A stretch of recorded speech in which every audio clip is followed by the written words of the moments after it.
میں تجھ کو چاہ کے کیسے کسی کی چاہ کروں، تجھے نباہ کے کیوں کر کوئی نباہ کروں۔ تو زندگی ہی نہیں میری بندگی بھی ہے، کسی کو سوچ کر کیسے کوئی گناہ کروں۔ تم نے جرت کیسے کی یہ کام کرنے کی؟ جانتی ہو یہ گھر میرا ہے، باہر لوگ پہچانتے ہیں ہمیں، محلے میں عزت ہے ہماری۔ لوگ دیکھ رہے ہوں گے اور یہی سوچ رہے ہوں گے کہ ہم تمہارا اور پھپھو کا خیال نہیں رکھتے۔ جو تم کو یہ کام کرنے کی ضرورت محسوس ہوئی، عزت و وقار کے معاملے میں وہ بے حد کریزی تھا۔ شاید باپ کی دوری اور ماں کی حالت نے اسے کم عمری میں ہی بے حد حساس اور محتاط بنا دیا تھا۔ وہ اپنی ذات، خود سے وابستہ لوگوں اور گھر کی طرف اٹھنے والی کوئی انگشت قطعی برداشت نہیں کر سکتا تھا، اور سودا نے انجانے میں اس کی دکھتی رگ پر گھاؤ لگایا تھا، بہت گہرا، بہت شدید۔ برخوردار، یہ کیا تم نے میرا گھر کی رٹ لگائی ہوئی ہے؟ وہ بلند آواز میں چیخ رہا تھا۔ آواز اندر گئی تھی اور وہاں بیٹھے مدثر، زمرد اور صوفیہ تک پہنچی تھی۔ مدثر کے پیچھے وہ دونوں بھی آ گئی تھی۔ مدثر برآمدے سے لان تک جاتی 4 سیڑھیاں اترتے ہوئے باروب انداز میں زید سے مخاطب ہوئے۔ یہ گھر سب کا ہے، تم اس خوش فہمی میں کب سے مبتلا ہو گئے کہ یہ صرف تمہارا گھر ہے اور ہر کام یہاں تمہاری اجازت سے ہوگا؟ آپ کا خیال ہے یہ گھر میرا نہیں؟ وہ آہستگی سے بولا۔ ارے یہ کیسی باتیں شروع کر دی ہیں آپ دونوں نے؟ اندر چلیں۔ زمرد نے خوف سے زرد ہوتی سودا کا ہاتھ تھامتے ہوئے ان دونوں کی طرف دیکھتے ہوئے کہا، جبکہ صوفیہ خاموش کھڑی تھی۔ ہاں، یہ گھر تمہارا نہیں ہے، میری زندگی میں یہ گھر تمہارا ہو بھی نہیں سکتا۔ اس کی بنیادوں میں میرے باپ دادا کی خون پسینے کی کمائی شامل ہے۔ تمہیں کوئی حق نہیں اس گھر کا نام لے کر سودا پر روک جمانے کا، اسے ڈی گریڈ کرنے کا۔ بھائی جان چھوڑیں، کیوں بی پی ہائی کرتے ہیں؟ سودا کی حمایت نہ لیا کریں۔ اگر سودا خوش نصیب ہوتی تو نہ اس کا باپ مرتا اور نہ ہمیں یہاں رہنا پڑتا۔ میری بچی تو ہے ہی بدقسمت۔ صوفیہ اچانک ہی روتی ہوئی اندر چلی گئی تھی۔ ماحول ایک دم ہی مگدر ہو گیا تھا۔ آئی ایم ریئلی سوری، میں غلطی بر تھا جو آج تک اس گھر کو اپنا گھر سمجھتا رہا۔ وہ سنجیدگی سے کہہ کر اندر بڑھ گیا۔ مبارک ہو ہنی، آخر کار آپ نے جامعہ میں ایڈمیشن لے ہی لیا۔ اب فضول ایکٹیویٹیز ختم کر کے پڑھائی میں دل لگانا۔ اماں کو کوئی شکایت نہیں ملنی چاہیے کسی بھی جھگڑے کی۔ روشن آرا نے مبارکباد کے ساتھ ساتھ تنبیہ بھی کی کہ کیا بات کی آپ نے آپی؟ میں کوئی جھگڑالو ہوں؟ بالکل جھگڑالو ہیں آپ، اماں نے بتایا تھا مجھے۔ آپ نے کچھ دن قبل جو جھگڑا کیا ہے، دس از ناٹ گڈ۔ اگر وہ لڑکا فائر کر دیتا پھر کیا ہوتا؟ مائی گاڈ، اماں بھی نہ معلوم کیا شے ہیں۔ مجھ سے کہہ رہی تھی روشن کو نہیں بتانا، وہ سن کر پریشان ہوگی، اور خود آپ کو سارا قصہ سنا دیا۔ کس قدر عجیب بات ہے۔ وہ ہونٹ بھیج کر گویا ہوئی۔ وہ تو انہوں نے ایسے ہی کہہ دیا تھا، ورنہ اماں کوئی بات مجھ سے نہیں چھپاتی۔ وہ پر اعتماد لہجے میں بولی۔ پکی بات ہے، اماں آپ سے کچھ نہیں چھپاتی؟ بالکل پکی بات ہے، آپ کو کوئی شک ہے؟ شوخ لہجے میں اسے چڑھاتے ہوئے گویا ہوئی۔ شک تو نہیں ہے، کیونکہ میں جانتی ہوں اماں آپ سے بھی بے حد محبت کرتی ہیں، اور جن سے محبت کی جاتی ہے ان سے کچھ بھی نہیں چھپایا جاتا۔ پھر آپ کو یہ بھی معلوم ہوگا کہ نویرا کون تھی؟ اس نے پراشتیاق لہجے میں دریافت کرنا چاہا تھا، مگر دوسری طرف ایک خاموشی چھا گئی تھی، بالکل ایسے ہی جیسے قہقہا ایک دم ہی آہوں میں بدل جائے، جیسے بہاروں پر چپکے سے خزاں چھا جائے۔ ہیلو آپی، طویل خاموشی سے گھبرا کر پکارا۔ جی انشی، سن رہی ہوں، دکھ سے بھیگی ہوئی آواز آئی تھی۔ کیا ہوا، آپ رو رہی ہیں؟ میں نے کوئی غلط بات کہہ دی کیا؟ نہیں میری جان، ایسی کوئی بات نہیں۔ پھر آپ رو کیوں رہی ہیں؟ آپ نے نام ہی کچھ ایسا لے دیا کہ ماضی گھٹا بن کر آنکھوں میں اتر آیا ہے، اور اب یہ یادوں کی برسات ہو رہی ہے۔ ان کی آواز گھٹی گھٹی سی تھی۔ آئی ایم سوری آپی، میں نے آپ کو دکھ دیا ہے۔ دراصل مجھے نہیں پتا تھا کہ میں آپ کو ہرٹ کر رہی ہوں۔ وہ پشیمانی سے گویا ہوئی. میں نے کہا نا ایسا کچھ نہیں ہے، وہ بس کبھی کبھی ایموشنل ہو جاتی ہوں. ہاں، آپ کو کیا پوچھنا ہے نویرا کے بارے میں؟ کون نویرا؟ میں نے اپنی لائف میں پہلی بار ان کا نام سنا ہے. نانو نے کبھی بھی پہلے یہ نام نہیں لیا تھا. نویرا. روشن نے گہری سانس لی اور کچھ توقف کے بعد بولی، نویرا اماں کی سگی بیٹی ہے. کیا؟ وہ سخت متحیر رہ گئی تھی. لیکن اماں نے یہ بات کیوں چھپا رکھی ہے؟ کچھ باتیں ایسی ہوتی ہیں جن کا چھپائے رکھنا ہی بہتر ہوتا ہے. آپی، مجھے تو فیل ہوتا ہے ہماری ساری زندگی رازوں کی پوٹلی میں بند ہے. ہر دن کوئی نہ کوئی راز افشا ہو رہا ہوتا ہے، مگر پھر بریک کے بعد والا اسٹاپ اور پھر کچھ پتہ ہی نہیں چلتا. ہر راز کے افشا ہونے کا ایک وقت مقرر ہے، اور اگر کوئی کام وقت سے پہلے کر دیا جائے تو پھر ایسے معاملے میں انسان پتھر کا ہو جاتا ہے. اوف، وہی پھر الجھی ہوئی بات کرنے لگی ہیں جو مجھے قطعی پسند نہیں. پھر آپ بھی اپنے کام سے کام ہی رکھیے. یہ کیسے ممکن ہے؟ نویرا آنٹی کے بارے میں اب جب تک میں مکمل تفصیلات معلوم نہ کر لوں مجھے سکون کس طرح مل سکتا ہے؟ اس کی کھوجی طبیعت کی اضطراری بیدار ہو چکی تھی. اوکے، اب بایو ڈیٹا اماں سے ہی معلوم کرنا، میرے کان مت کھانا. آپ کے کان کھائے بغیر میرا پیٹ کہاں بھرتا ہے آپی؟ اس کی شرارت پر وہ بے ساختہ ہنستی، اور قبل اس کے کہ وہ مزید کوئی اور بات کریدنے کی صحیح کرتی اس نے ادھر ادھر کی چند باتوں کے بعد فون بند کر دیا تھا. انشرا وہیں موبائل رکھ کر تکیوں کے سہارے لیٹ گئی. اس کی سوچوں کے سمندر میں طغیانی سی آ چکی تھی. اس کے رشتے بھی بڑے ٹیڑھے میڑے سے تھے. نانو کے کہنے کے مطابق اس کے والدین بچپن میں اسے چند ماہ کی چھوڑ کر مر گئے تھے. روشن آرا اس کی بڑی بہن ہے. پھر وہ نویرا کی حقیقت کیوں سب سے چھپائی گئی؟ لاریب بے حد خوشگوار موڈ میں کار ڈرائیو کر رہا تھا. فاسٹ آواز میں میوزک چل رہا تھا اور میوزک کے ساتھ ساتھ خود بھی وسلنگ کر رہا تھا. مان اس کی نگاہ فٹ پاتھ پر چلتی دو عورتوں پہ پڑی تھی. عورت ادھیڑ عمر اور خاصی بیمار دکھائی دے رہی تھی، جبکہ اس کے ساتھ جو لڑکی تھی وہ بہت خوبصورت اور اسمارٹ تھی. لاریب کی نگاہیں اس لڑکی کے چہرے پر چپک کر رہ گئی تھیں، اور یہ اس کی نگاہوں کی تپش ہی تھی کہ وہ لڑکی اس کی طرف دیکھ رہی تھی. لمحے بھر نگاہوں کا تصادم ہوا. لڑکی نے گھبرا کر نگاہیں جھکا لیں اور لاریب کا دل پھر دل لگی کے لیے آمادہ ہو گیا تھا. ایکسکیوز می میم، کیا میں آپ کی کچھ مدد کر سکتا ہوں؟ وہ کار کی اسپیڈ کم کرتا ہوا ان کے قریب آ کر گویا ہوا. جی نہیں شکریہ، وہ لڑکی پیچھے ہٹتے ہوئے بولی. آپ پریشان نہ ہو، میں آپ کو ڈراپ کر دوں گا جہاں آپ کو جانا ہے. وہ ڈرائیونگ ڈور سے سر نکال کر گویا ہوا. کہا نا شکریہ، ہمیں لفٹ نہیں لینی.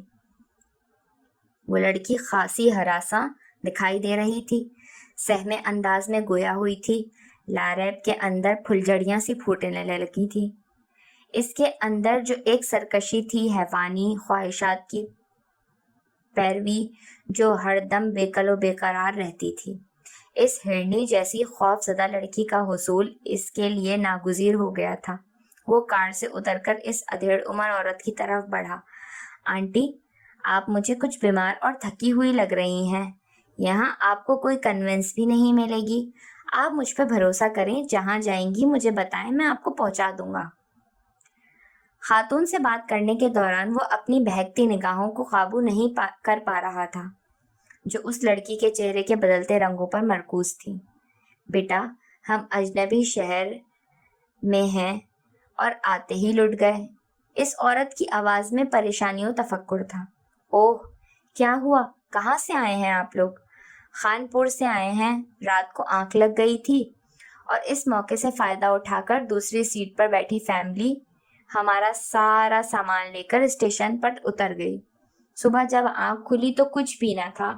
صرف ہینڈ بیگ میں جو تھوڑی سی رقم تھی اس سے ہی کرایہ لگا کر ایک رشتہ دار کے ہاں گئے تھے، اور یہاں بھی قسمت دغا دے گئی، وہ رشتہ دار بھی کہیں شہر سے باہر گئے ہوئے ہیں۔ اوہ ویری سیڈ، یہ بہت برا ہوا آپ کے ساتھ۔ نامعلوم کس طرح سے لوگ دوسروں کی مجبوریوں سے فائدہ اٹھا لیتے ہیں۔ اینی ویز آنٹی، آپ کو فکر کرنے کی کوئی ضرورت نہیں۔ سینے پر ہاتھ رکھ کر سر کو ذرا سا خم کرتے ہوئے تابیداری سے گویا ہوا، مجھے آپ اپنا ہی بیٹا سمجھیے، جب تک آپ یہاں رہنا چاہیں بے فکری سے رہیے، آپ لوگ میری مہمان ہیں، کسی ٹینشن کی ضرورت نہیں۔ ارے یہ کس طرح ہو سکتا ہے؟ ہم کس طرح آپ کے مہمان بن سکتے ہیں؟ پہلی بار لڑکی نے تعجب خیز مسکراہٹ کے ساتھ کہا۔ جس طرح سے آپ چاہیں، میں مہمان بنانے کو تیار ہوں۔ نہیں بیٹا، میں جوان بیٹی کو کس طرح ایک اجنبی کے گھر لے کر رہ سکتی ہوں؟ ایک دھوکہ میں کھا چکی ہوں، وہ صاف گوئی سے بولی۔ ضروری نہیں ہے کہ ایک خراب ہو تو سب کو ہی خراب سمجھا جائے۔ پھر آپ کہاں جائیں گی؟ آپ کے پاس ویسے ہی واپسی کا کرایہ ہے، نہ رہنے کا کوئی ٹھکانہ ہے۔ وہ دل موہ لینے کے فن سے آشنا تھا۔ انہوں نے کچھ دیر کے بعد اس کے ساتھ جانے کی رضامندی ظاہر کر دی تو وہ خوشی سے سرشار ہو گیا تھا۔ بیٹا، آپ تو انسان کے روپ میں فرشتہ مل گئے ہیں، مجھے یقین نہیں آ رہا آپ جیسے لوگ بھی اس دنیا میں بستے ہیں۔ وہ عورت اس کے ساتھ فرنٹ سیٹ پر بیٹھ گئی تھی جبکہ لڑکی بیک سیٹ پر بیٹھی تھی۔ لاریب نے آئینہ اس لڑکی کے چہرے پر مرکوز کر کے کار سٹارٹ کر دی۔ فیصلہ یہ ہوا تھا کہ وہ پہلے انہیں شاپنگ کروائے گا، پھر کسی درمیانے درجے کے ہوٹل میں ان کے لیے کمرہ بک کروائے گا۔ درمیانے درجے کے ہوٹل میں رہنے کی فرمائش لڑکی اور اس کی ماما نے کی تھی، وگرنہ وہ ان کے لیے 5 اسٹار میں کمرہ بک کرانے کا ارادہ رکھتا تھا۔ گھبرائی ڈری سہمی لڑکی کے چہرے پر اب اطمینان کے رنگ پھیلنے لگے تھے۔ وہ آئینے میں اس کا عکس دیکھ کر حیا آمیز تبسم سے نگاہیں جھکا لیا کرتی تھی۔ اس کی ماما مسلسل لاریب کی تعریف و توصیف کے ساتھ ساتھ دعاؤں سے بھی نوازتی جا رہی تھیں۔ وہ دل ہی دل میں ہاتھ آنے والی چڑیا پر جال ڈالنے کے منصوبے ترتیب دے رہا تھا۔ مدثر صاحب سودا کو لے کر باہر چلے گئے تھے تاکہ وہ جو اس صورتحال سے بالکل اپسیٹ ہو گئی تھی، اس ٹینس ماحول سے نکل کر ریلیکس ہو سکے۔ گھر میں افسردگی آمیز سناٹا چھا گیا تھا۔ اس خاموشی میں عمرانہ کسی طوفان کی مانند وارد ہوئی تھی۔ وہ اس وقت بات لے رہی تھیں اور ان کی بحث و تکرار کی تمام آوازیں ان کی سماعت تک بخیر و خوبی پہنچ رہی تھیں۔ وہ جلدی جلدی چینج کر کے باہر آئیں تو اس وقت تک معاملہ نمٹ چکا تھا۔ مدثر سودا کو آؤٹنگ پر لے جا چکے تھے۔ زید اپنے روم میں بند ہو چکا تھا۔ وہ سیدھی زمرد بیگم کے پاس آ پہنچی تھی۔ بھابی، یہاں کب تک تماشے ہوتے رہیں گے؟ وہ بے حد بگڑے موڈ سے ان سے مخاطب ہوئی تھی۔ زمرد مونس صاحب کو ابھی کچھ دیر قبل ہونے والے واقعے کی تفصیل بتا رہی تھی جو ان کی غیر موجودگی میں پیش آیا تھا۔ انہیں دیکھ کر نرم مزاجی سے گویا ہوئی۔ آؤ عمرانہ، یہاں بیٹھو، پہلے میری بات سنو۔ کچھ سننا سنانا نہیں ہے مجھے، میں سب سن چکی ہوں۔ میں اسی وقت آپ سے کہہ رہی ہوں جب صوفیہ اس فتنی کو لے کر یہاں آئی تھی کہ دونوں ماں بیٹی کو کچھ دے دلا کر چلتا کرو، مگر میری کسی نے بھی نہیں سنی، اور اس وقت سے آج تک ہم سزا بھگت رہے ہیں۔ وہ ان کا ہاتھ جھٹک کر چیختے ہوئے گویا ہوئی۔ بس میں نے بھی فیصلہ کر لیا ہے، آج اس گھر میں صوفیہ اور اس کی بیٹی کو نکلوا کر ہی رہوں گی۔ یہ گھر میرے زید کا ہے، وہ مالک ہے اس کا۔ ان کے چیخنے چلانے پر صوفیہ اور بنارسی بوا بھی وہاں آ گئی تھی۔ جو بھی ہوا غلط فہمی کی بنا پر ہوا ہے عمرانہ، بات کو طول دینے سے بہتر ہے معاملہ یہیں رفع دفع کر دیا جائے۔ وہ تحمل سے گویا ہوئے۔ نہیں بھائی جان، اب میں آپ کی بات ماننے والی نہیں ہوں۔ اس کو اور اس کی بیٹی کو میں اب اس گھر میں رہنے نہیں دوں گی۔ وہ صوفیہ کو گھورتے ہوئے گویا ہوئی۔ یہ آپ کی خواہش کبھی پورے ہونے والی نہیں۔ اس گھر پر میرا اور میری بیٹی کا بھی اتنا ہی حق ہے جتنا سب کا ہے۔ بوا نے گھبرا کر انہیں دیکھا۔ صوفیہ بھی تیوری چڑھا کر دو بدو گویا ہوئی۔ تمہیں مجھ سے بکواس کرنے کی ضرورت نہیں، میں مونس بھائی سے بات کر رہی ہوں۔ میں تمہیں اس قابل ہی نہیں سمجھتی کہ تم سے بات کروں۔ ایک جہاں کی نفرت و حقارت تھی لہجے میں۔ عمرانہ، ایسی باتیں بالکل نہیں کرو، بھلا ایک ساتھ رہ کر بھی ایسی باتیں کی جاتی ہیں، زمرد نے دونوں کی طرف دیکھتے ہوئے کہا۔ ماحول میں تناؤ دیکھ کر بوا زید کے روم میں چلی آئی تھی۔ وہ جو حسب معمول باپ کی بے دردی سے کہی گئی باتوں سے دل گرفتہ سا بیٹھا تھا، بوا کو پریشانی سے آتا دیکھ کر فوراً کھڑا ہو کر پوچھنے لگا، خیریت ہے بوا؟ آپ بے حد پریشان لگ رہی ہیں۔ خیریت ہی تو نہیں ہے زید بیٹا، کیا ہوا ہے؟ ماما کی طبیعت تو ٹھیک ہے نا؟ ابھی تک ٹھیک ہے مگر خراب ہونے کا اندیشہ ہے۔ وہ صوفیہ بیٹی سے الجھ رہی ہیں اور ان کو یہ سب برداشت کرنا بہت مشکل ہے۔ اس نے ان کی پوری بات سنی بھی نہیں اور تیز تیز قدموں سے اس طرف بڑھ آیا۔ صوفیہ اور عمرانہ میں زبردست تکرار ہو رہی تھی۔ تم جادوگرنی ہو، تمہاری بیٹی جادوگرنی ہے، میرے بچوں کا حق کھا رہی ہے، اب میں تمہیں اس گھر میں نہیں رہنے دوں گی۔ دیکھتی ہوں میں بھی کون نکالتا ہے اس گھر سے مجھے اور میری بیٹی کو، یہ گھر میرا بھی ہے۔ مما پلیز کول ڈاؤن، زید نے آ کر انہیں بازوؤں کے حصار میں لیا۔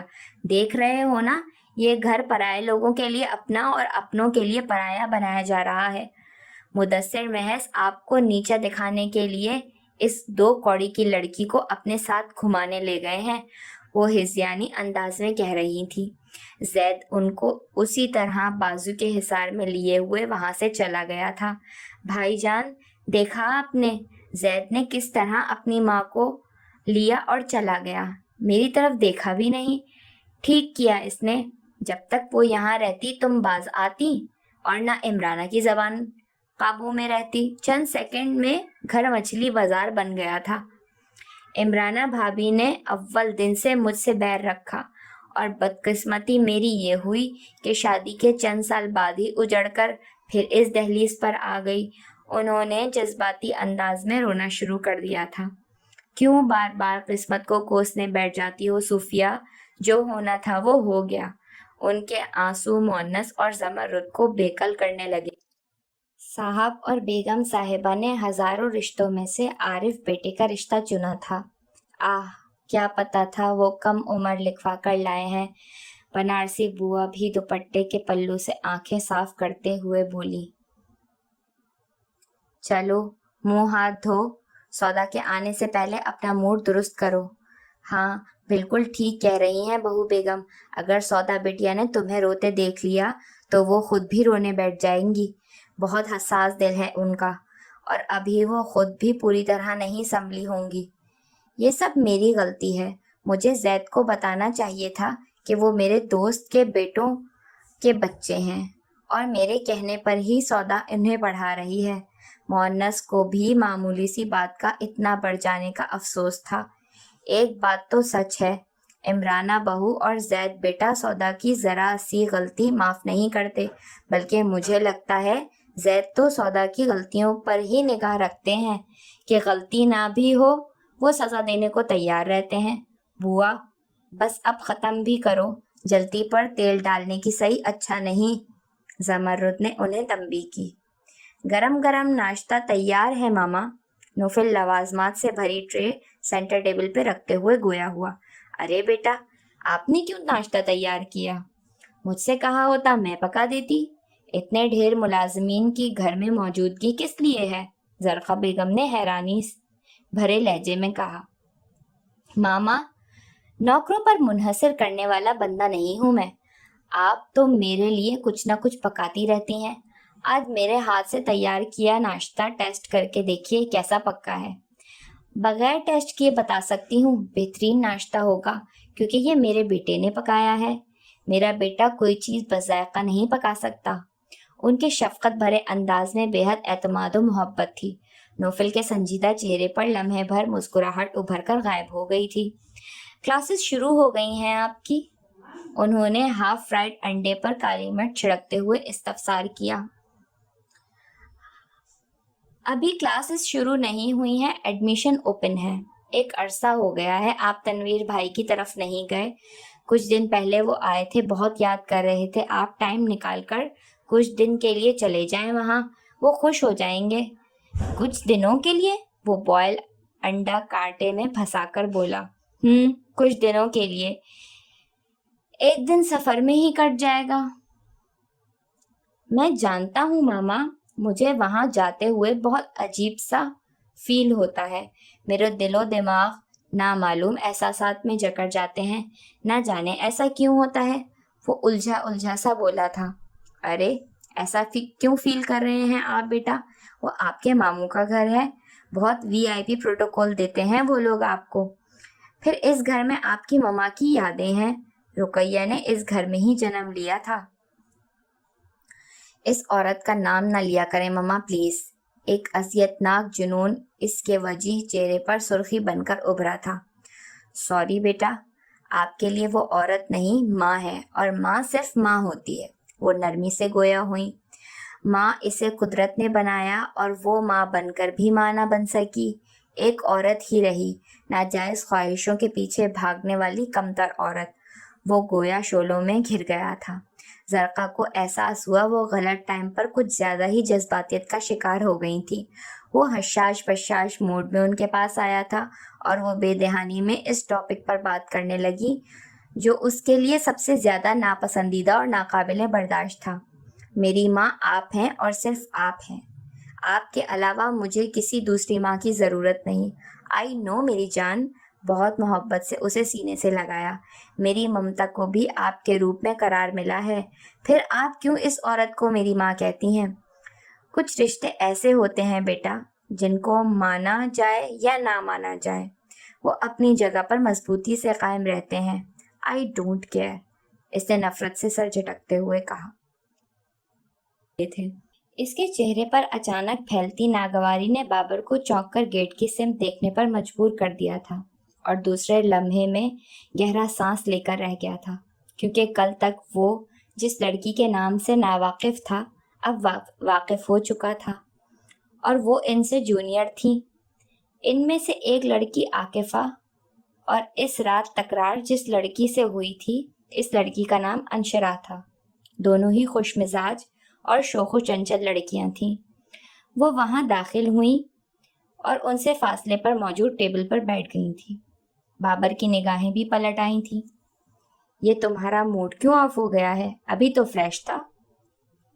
کچھ نہیں, چلو لائبریری چلتے ہیں. ابھی تو تمہارا کافی پینے کا موڈ تھا اور آرڈر بھی کر دیا ہے. آرڈر کر دیا ہے تو کیا ہوا, کافی کسی اور کو سرو ہو جائے گی. جب آرڈر کیا ہے تو پی کر ہی جائیں گے. اوکے پھر تم پیو, میں جا رہا ہوں. اس نے اٹھتے ہوئے کہا تو تیزی سے بابر نے اس کا بازو پکڑ کر بٹھا لیا. اس طرح اچانک جانے کا مقصد کیا ہے یار؟ کہیں تم اس لڑکی کی وجہ سے تو نہیں جا رہے ہو؟ میں نے دیکھا ہے تمہارا موڈ اس کے آتے ہی آف ہو گیا ہے. کیا تم اسے بھول نہیں سکتے؟ آئی مین اس ایکسیڈنٹ کو جو غلطی سے ہو گیا تھا. ناممکن. میں دو قسم کے لوگوں کو قطعی نہیں بھولتا, ایک وہ جو بہت اچھے ہوتے ہیں اور ایک وہ جو بہت برے ہوتے ہیں, اور وہ لڑکی بہت ہی برے اور ناپسندیدہ ترین لوگوں میں شامل ہے. اس کے سنجیدہ لہجے میں آنچ تھی. سمجھ نہیں آتی ہے ویسے. تم تو بہت سخی, مہربان اور ملنسار بندے ہو, مگر جہاں گرلز کی بات آتی ہے وہاں تم بالکل پتھر کے بن جاتے ہو. میری فکر مت کرو, اس معاملے میں مجھے پتھر ہی رہنے دو. اس کے لہجے میں سخت کھردرا پن در آیا تھا. لو یہ گرم گرم کافی پیو اور برگر کھاؤ. ویٹر کافی اور برگر کی پلیٹ ان کے آگے رکھ گیا تو وہ گویا ہوا. میں صرف کافی پیوں گا. یار چکن برگر میں بڑا کلاسک ٹیسٹ ہے, کھا کر دیکھو. تم کھاؤ, تمہیں زیادہ ضرورت ہے. آئی مین تمہیں بھوک لگ رہی ہے, تم میرا برگر بھی بآسانی کھا سکتے ہو. اس نے فوراً تصحیح کی. بالکل ٹھیک کہہ رہے ہو, دونوں برگر میں کھا لوں گا. کھاؤ لیکن برگر, میرا دماغ نہیں. اس نے کہتے ہوئے کافی مگ ہونٹوں سے لگایا. اس دوران وہاں آنے والے طلباء اسے ہیلو ہائی بھی کی جا رہے تھے, کیونکہ اس مختصر سے عرصے میں وہاں کئی لڑکوں سے دوستی ہو چکی تھی. بابر بڑی مستعدی سے برگر سے انصاف کر رہا تھا، ساتھ ساتھ باتیں بھی ہو رہی تھی۔ بابر کی نگاہیں گاہے بگاہے غیر ارادی طور پر اس ٹیبل کی طرف اٹھ رہی تھیں جہاں وہ دونوں بیٹھی ارد گرد سے بے نیاز باتوں میں مصروف تھیں، جبکہ نوفل نے ایک نگاہ بھی اس کی طرف ڈالنا گوارا نہ کی تھی۔ ایک عجیب سا کھچاؤ اور بغض سا اس کے رویے میں در آیا تھا۔ نوفل کے سیل فون پر اجنبی نمبر سے کوئی میسج آیا تھا، جس کو پڑھ کر اس کے چہرے پر چھائی پریشانی۔ وہ کافی چھوڑ کر اٹھ گیا۔ خیریت ہے نا؟ کس کا میسج ہے؟ بابر نے فکر مندی سے پوچھا۔ خیریت ہے سب، میں جا رہا ہوں، پیریڈ اٹینڈ نہیں کروں گا، وہ کہتا ہوا چلا گیا۔ وہ اس کی آنکھوں میں اترنے والی ٹینشن دیکھ چکا تھا۔ اصرار اس لیے نہ کر سکا کہ وہ جانتا تھا جو بات وہ بتانا نہ چاہے وہ بات کوئی اس سے کسی طرح بھی پوچھ نہیں سکتا تھا۔ اس کے بھی کچھ اصول تھے۔ انشرا عاکفہ سے خفا ہو رہی تھی۔ چائے، سموسے اور سینڈوچ ٹھنڈے ہو رہے تھے۔ ان دونوں کی بحث و تکرار میں ہوا یوں تھا کہ دو لڑکے یونیورسٹی آتے ہوئے کافی دنوں سے ان کا پیچھا کر رہے تھے۔ شروع میں پیچھا کر رہے تھے۔ 2-3 دنوں سے ان کی ڈیمانڈ ان سے فرینڈ شپ کرنے کی تھی۔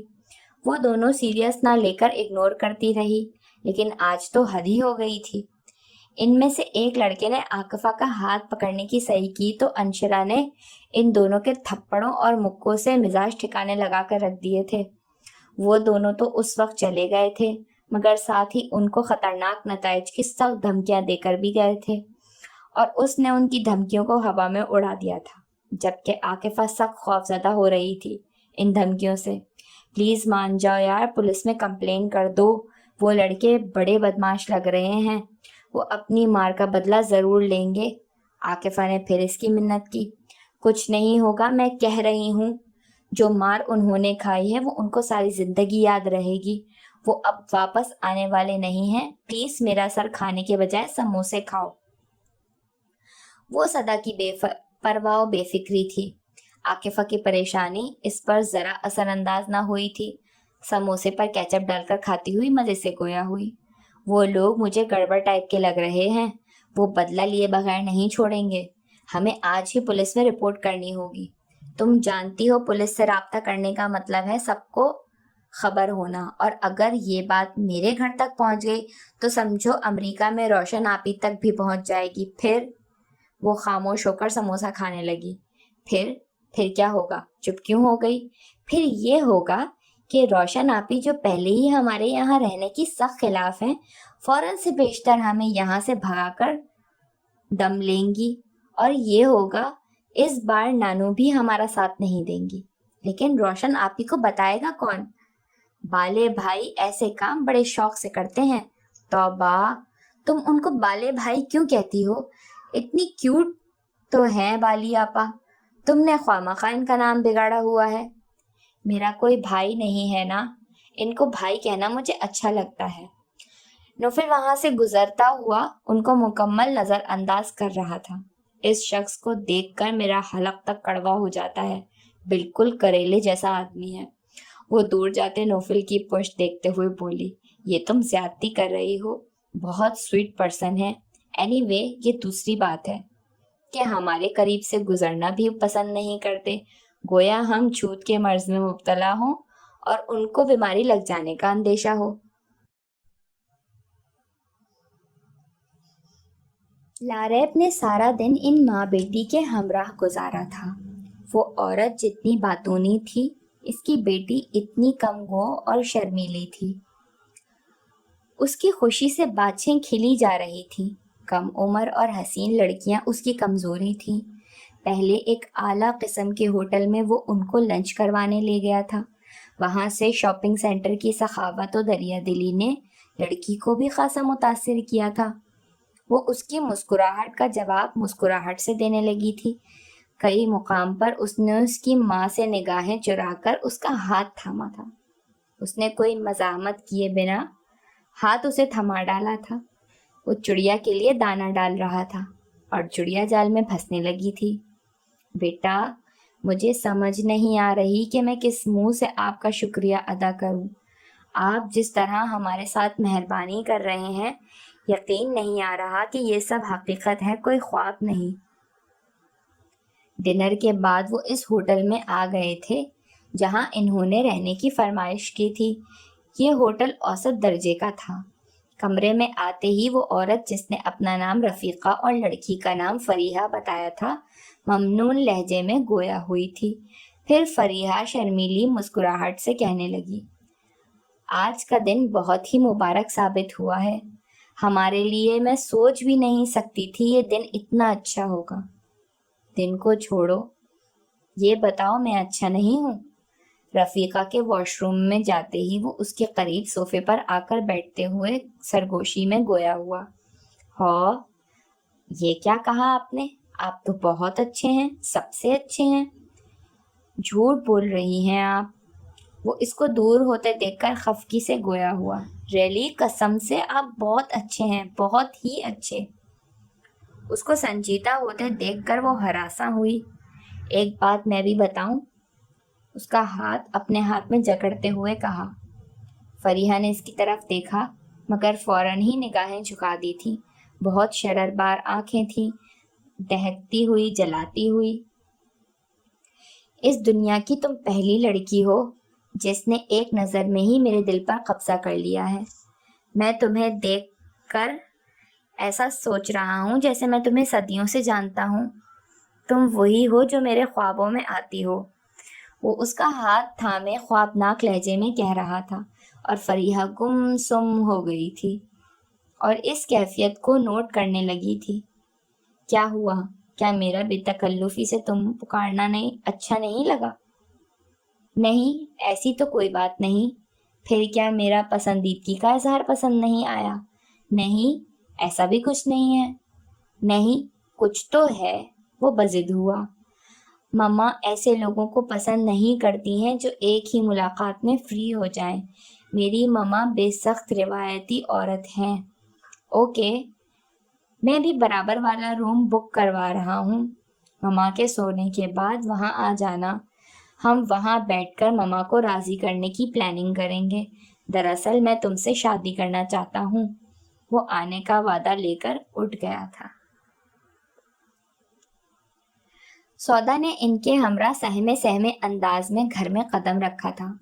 مدثر اس کو گھٹن زدہ حبس بھرے ماحول سے نکال کر از خود لے گئے تھے۔ جانتے تھے اس کا دل بڑا نازک آبگینہ تھا۔ جو زید کی باتوں سے چکنا چور نہ بھی ہوا ہوگا تو دراڑوں سے پر ضرور ہوا ہوگا۔ وہ اس کی حساس اور نرم طبیعت سے بخوبی واقف تھے۔ آئس کریم پارلر سے آئس کریم کھا کر وہ اسے الادین لے آئے تھے جہاں مختلف گیمز میں اس کے ساتھ حصہ لیتے رہے تھے۔ وہ اسے ریلیکس کرنے کے لیے لائے تھے اور اس مقصد میں کامیاب بھی رہے تھے۔ وہ شروع میں تو اسی طرح مزمحل اور چپ چاپ رہی۔ زید کے غصے اور ان باپ بیٹے کی تکرار نے اسے ہمیشہ کی طرح خوف زدہ کر دیا تھا، لیکن پھر ان کی شفقت بھری باتوں سے وہ اسٹریس سے نکلتی چلی گئی تھی۔ گھر میں قدم رکھتے ہی شام والا منظر لان میں گزرتے ہوئے از سر نو تازہ ہوا تھا اور دل عجیب سا مقدر ہو کر رہ گیا تھا۔ ٹیک کیئر بیٹا، وہ اسے گیٹ کے اندر تک چھوڑ کر گئے تھے اور اس کا دل بہت تیزی سے دھڑکا تھا کیونکہ لان سے ملحقہ برآمدے کی 4 سیڑھیوں میں سے سب سے اوپر وہ بیٹھا ہوا تھا۔ اندر شاید سگنلز کا پرابلم تھا۔ وہ باہر بیٹھا کان سے موبائل لگائے کسی سے گفتگو میں مصروف تھا۔ باپ کو دیکھ کر احتراماً کھڑا ہوا بھی تھا۔ مدثر جلدی میں تھے، وہ اسے دیکھ نہ سکے اور چلے گئے تھے۔ یہ اس کی عادت تھی، دل میں باپ کے خلاف کتنی بھی بغاوت سہی مگر ان کے احترام میں وہ کھڑا ضرور ہوتا تھا۔ مدثر کے ساتھ ساتھ وہ بھی اس کو دیکھ چکا تھا اور معلوم تھا وہ ادھر سے گزر کر ہی اندر جائے گی، سو خاموشی سے لان کی طرف بڑھ گیا تھا۔ سودا کی طرف اس نے دیکھنا بھی گوارا نہ کیا تھا۔ اس کو دیکھ کر بھی نہ دیکھنے کے کٹھور پن کی عادت بڑی پرانی تھی۔ سودا آ گئی بیٹی؟ زمرد سے وہ لپٹ گئی۔ جی، ممی کہاں ہیں؟ وہ علیحدہ ہوتی ہوئی استفسار کرنے لگی۔ سر میں درد ہو رہا تھا صوفیہ کے، دوا کھا کر سوئی ہے کچھ دیر پہلے۔ سر میں درد بہت زیادہ ہو رہا تھا کیا؟ وہ ایک دم پریشان ہو گئی ماں کی تکلیف کا سن کر۔ ارے تم پریشان نہیں ہو بیٹا، اب آرام آ گیا ہے تبھی سو گئی۔ درد میں نیند کب آتی ہے بھلا؟ کیا مدثر باہر سے ہی چلے گئے؟ جی کار باہر ہی تھی، وہ مجھے لان تک چھوڑ کر گئے ہیں، دیر ہو رہی تھی انہیں، وہ جلد آنے کا کہہ کر گئے ہیں۔ اچھا اب تم بھی آرام کرو، وہ مسکرا کر گویا ہوئی۔ جی آپ بھی جا کر ریسٹ کیجئے، آپ نے میڈیسن لے لی ہے؟ لے لی ہے، میں ریسٹ کرنے جا رہی ہوں۔ وہ اس کے ساتھ ہی آگے بڑھتے ہوئے بولی، ماموں جان جلدی لیٹ گئے ہیں آج؟ نہیں، وہ زید کے کمرے میں ہیں، زید بھائی لان میں ہیں، ماموں وہاں کیا کر رہے ہیں؟ زید کے کسی دوست کا جرمنی سے فون آ گیا ہے، اس کے روم میں سگنل نہیں آ رہے تھے، اس لیے اسے لان میں جانا پڑا، وہ بتا کر اپنے کمرے میں چلی گئی اور وہ بوا کی طرف آ گئی جو اپنے کمرے میں لیٹی پرانے فلمی گانے سن رہی تھی۔ آ گئی میری بیٹیا؟ وہ ٹیپ بند کر کے اٹھ بیٹھی تھی، خوش ہو کر بولی، جی بوا۔ وہ ان کے قریب ہی بیڈ پر بیٹھ گئی۔ اچھا ہی ہوا جو مدثر بیٹا تم کو ساتھ لے گئے تھے، اگر تم یہاں ہوتی تو عمرانہ بہو خدا جانے کیا کر بیٹھتی، بہت غصے میں تھی وہ، بوا حسب عادت رداد سنانے لگی تھی۔ اوہ، بوا ممانی کو خبر ہو گئی اس سارے فساد کی؟ وہ خوف سے زرد پڑتے ہوئے پوچھنے لگی۔ ہاں بیٹا، ان کو خبر کیسے نہ ہوتی، سب سن لیا تھا انہوں نے۔ پھر اس کے لیے صورتحال کا تصور کرنا محال نہ تھا، وہ جانتی تھی عمرانہ ممانی اپنے بچوں کے معاملے میں بے حد کریزی تھی، اور جہاں بات زید کی ہو وہاں تو ان کا جنون پاگل پن کی حد تک بڑھ جاتا تھا، پھر یہاں معاملہ منسوب بھی اس کی ذات سے تھا، غلطی نہ ہوتے ہوئے بھی وہ سزاوار تھی۔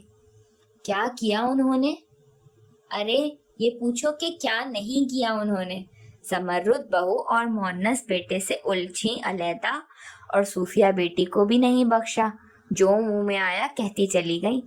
یہ عادت ان کی پرانی ہے، لڑتے وقت آنکھیں بند کر لیتی ہیں اور منہ کھول لیتی ہیں، پھر کسی کا بھی لحاظ نہیں کرتی ہیں۔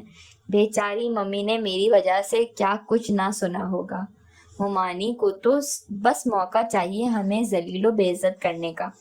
وہ سوچتے ہوئے رو پڑی۔ تم رو نہیں، وہ اس کے آنسو صاف کرنے لگی تھی۔ بات زیادہ بڑھنے سے پہلے ہی میں زید میاں کو بلا کر لے آئی تھی، وہ اسی وقت ان کو وہاں سے لے کر چلے گئے تھے۔ بوا ہم کب تک یہاں رہیں گے؟ آپ ہی ممی کو سمجھائیں وہ مجھے لے کر گھر چلی جائیں، اپنا گھر ہوتے ہوئے بھی وہ یہاں کیوں رہ رہی ہیں؟ دلی خواہش ان سے بیان کی گئی۔ اول تمہارے ماموں کبھی اجازت نہیں دیں گے، صوفیہ نے کئی بار کوشش کی کہ وہ تم کو لے کر کہیں شفٹ ہو جائے، مگر کسی نے جانے نہیں دیا۔ پھر تمہارے والد کے بنگلے پر تو تمہاری پھپھو، اس کا میاں اور بیٹا ناگن بن کر بیٹھے ہیں، وہ کس طرح تم ماں بیٹی کو وہاں رہنے دیں گی؟ وہ آہ بھر کر گویا ہوئی۔ پاپا کو اللہ تعالیٰ نے اتنی جلدی اپنے پاس بلا لیا، ہم کو بھی بلا لیتے، پھر یہاں کوئی مسئلہ ہی نہیں ہوتا، سب خوش رہتے۔ وہ یاسیت بھرے لہجے میں بولی۔ جگ جگ جیو میری لاڈو رانی، ایسی باتیں نہیں کرتے۔ انہوں نے جھٹ اسے سینے سے لگایا۔ زید مونس کے سامنے سر جھکائے بیٹھا ہوا تھا اور وہ اس کو سمجھا رہے تھے۔ سودا کے پاس جو بچے ٹیوشن کے لیے آ رہے تھے وہ میرے دوست سجاد کے بچوں کے بچے تھے۔ ایک ماہ کی چھٹی پر ان کا ٹیوٹر کراچی سے باہر گیا ہوا تھا، ایگزامز کی وجہ سے بچوں کے ٹیوٹر کی ضرورت تھی۔ سجاد پریشان ہو رہا تھا، اس کی پریشانی کے خیال سے میں نے ہی سودا سے کہا کہ وہ بچوں کو ٹیوشن دے، اور وہ انکار کب کرتی ہے، کوئی بھی کام کہہ دیا جائے وہ کرنے لگتی ہے۔ ان کی وضاحت کسی تھپڑ کی طرح اس کے گال پر پڑی تھی، وہ فوری طور پر کچھ نہ کہہ سکا، البتہ اپنی جذباتیت اور جلد بازی پر شدید شرمندگی کا احساس بیدار ہوا تھا، سر جھکا کر رہ گیا تھا۔ سوری تایا جان، میں سمجھا وہ یہ سب فائنینشیل وے میں کر رہی ہے، یہ سوچ ہی میرے لیے تکلیف دہ ہے۔ کچھ توقف کے بعد وہ بھاری آواز میں گویا ہوا تھا۔ میں جانتا ہوں آپ نے یہی سوچا ہوگا کہ بات غلط بھی نہیں ہے، یہ سب مجھے سوچنا چاہیے تھا۔ بالکل ٹھیک کہا آپ نے، ارد گرد بسنے والے کچھ لوگوں کا وتیرہ یہی ہوتا ہے کہ وہ ایسی باتوں پر نگاہ رکھتے ہیں۔ اور موقع ملتے ہی لوگوں کو رسوا کرنا شروع کر دیتے ہیں۔ ان کو احساس ہوا تھا وہ عمر میں ان سے کئی گنا چھوٹا ہونے کے باوجود کس قدر معاملہ فہم اور وسعت سوچ کا حامل تھا۔ اب مجھے کوئی اعتراض نہیں ہوگا اس کی ٹیوشن دینے پر۔ جو بچوں کا لاسٹ ڈے تھا، کل سے ان کا ٹیوٹر واپس آ جائے گا، مؤنث صاحب نے کہا۔ اوہ، خجالت کی امیر گہرائیوں میں وہ ایک بار پھر ڈوبا تھا۔ وفا پرست نہیں جو وفا شعار نہیں، وہ شخص کیا جسے انسانیت سے پیار نہیں۔ فریب کھائے ہیں دنیا میں اس قدر میں نے، تیرا تو کیا مجھے اپنا بھی اعتبار نہیں۔ نوفل نے ڈرائیو کرتے ہوئے برابر بیٹھے لاریب کی طرف دیکھا تھا، جس کے چہرے پر خراشوں اور چوٹوں کے نشانات تھے۔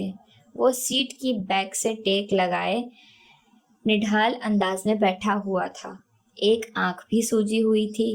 سالی حرام زادیوں نے خوب کپڑے کی طرح دھلائی کی ہے، بدن کا کوئی حصہ ایسا نہیں ہے جہاں درد نہ ہو رہا ہو۔ اس کو اپنی جانب دیکھتے پا کر وہ کراہتے ہوئے گویا ہوا۔ پوچھو گے نہیں یہ کیسے اور کیوں ہوا؟ اس کو خاموش دیکھ کر وہ حیرانی سے بولا۔ پوچھنے کی کیا ضرورت ہے؟ معلوم ہے مجھے تمہاری یہ حالت کسی پارٹی کی وجہ سے ہی ہوئی ہوگی۔ تمہیں انتہا کے شوق بھی ہیں ایسے تھرلز کے، لیکن فیل ہوتا ہے اس بار پارٹی تم پر بازی لے گئی ہے۔ اس کے لہجے میں سرزنش و ناگواری تھی۔ لاریب کی اس حالت نے اسے ذرا بھی متاثر نہیں کیا تھا۔ کیفے میں آنے والے میسج میں لاریب نے مدد کرنے کے ساتھ ساتھ ہوٹل کا نام اور ایڈریس بھی ٹائپ کیا تھا۔ وہ سیدھا وہاں پہنچا تھا۔ ہوٹل مسافات میں تھا اور اس کا معیار ہرگز نہ تھا جس میں لاریب جیسی ہائی کلاس سے تعلق رکھنے والا بندہ رہائش اختیار کرتا، لیکن لاریب کی نیچر کو وہ جانتا تھا کہ وہ اپنی خواہشوں کی تکمیل کی خاطر گٹر میں اترنے سے بھی دریغ کرنے والا بندہ نہ تھا۔ ہوٹل کا مینیجر اس کا ویٹ کر رہا تھا۔ وہ اسے لے کر سیدھا کمرے میں آیا جہاں لاریب اس کا منتظر تھا۔ نوفل کو دیکھتے ہی وہ مینیجر سے بولا، میں تمہارا ہوٹل سیل کروا دوں گا۔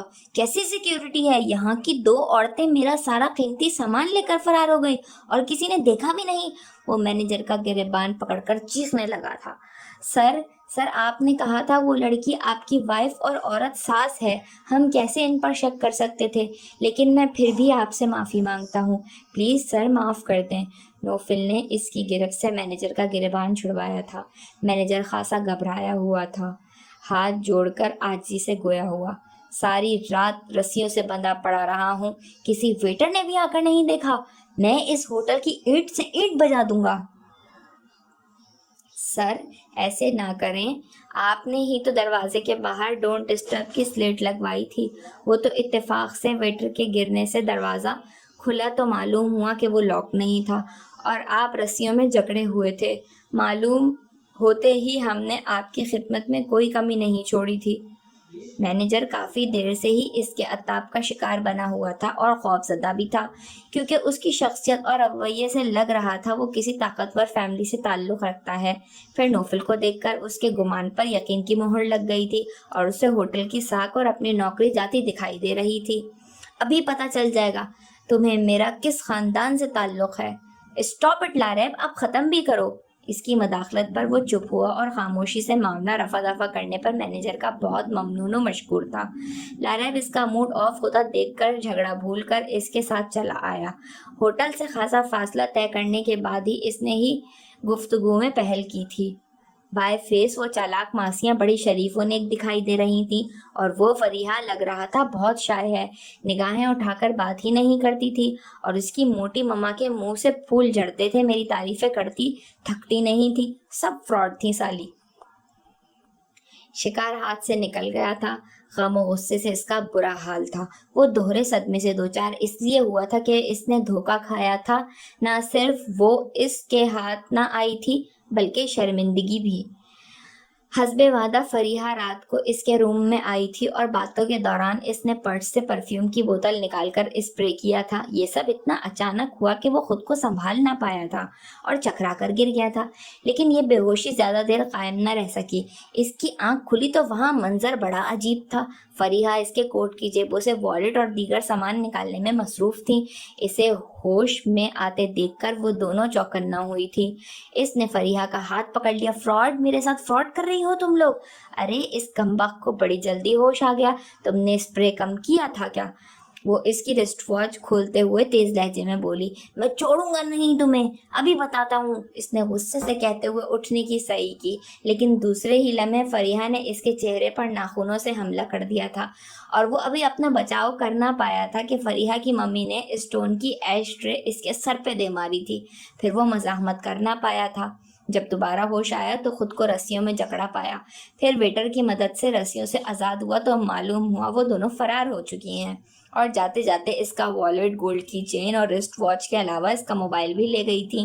اب جال میں صیاد خود ہی پھنس گیا تھا۔ مجھے تمہاری اس حماقت سے بھری اسٹوری سے کوئی دلچسپی نہیں، فکر صرف یہ ہے کہ گھر میں سب کو کیا بتاؤ گے؟ تمہارا منہ کسی کو دکھانے کے قابل کہاں رہا ہے؟ لہجہ استہزائیہ تھا۔ آئی ڈونٹ مائنڈ، اڑا لو جتنا مذاق اڑانا چاہو، مشکل وقت میں تم ہی کام آتے ہو میرے۔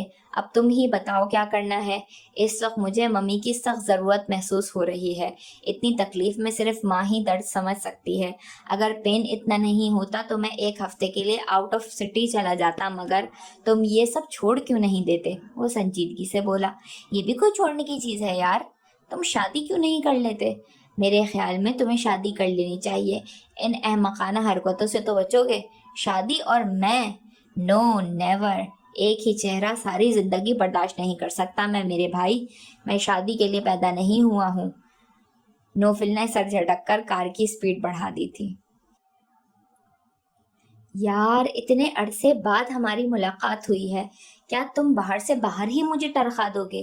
کیا کچھ چائے پانی کا نہیں پوچھو گے؟ مومن نے اسے کار کی سمت بڑھتے دیکھ کر بے تکلفی سے کہا۔ اب ایسا بھی بے مروت نہیں ہوں، مہمان نوازی کے لیے ہی ہوٹل لے کر جا رہا ہوں تمہیں۔ وہ مسکرا کر گویا ہوا۔ ہوٹل کیوں لے کر جا رہے ہو؟ ابھی تو کہہ رہے تھے چائے پانی کا بھی نہیں پوچھا، لیکن میں ہوٹل سے کھا کھا کر بیزار ہو چکا ہوں۔ میں گھر کی پکی ہوئی چائے پینا چاہتا ہوں، کسی ہوٹل جانے کا موڈ نہیں میرا۔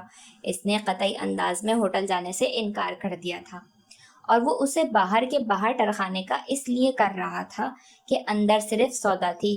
ماما اور مائدہ خالہ کے ہاں گئی ہوئی تھیں، اور صوفیہ زمرد بوا مونس صاحب کے ہمراہ کسی عزیز کی عیادت کے لیے گئے ہوئے تھے۔ کیا کوئی پرابلم ہے؟ بڑی لمبی سوچ میں گم ہو گئے ہو۔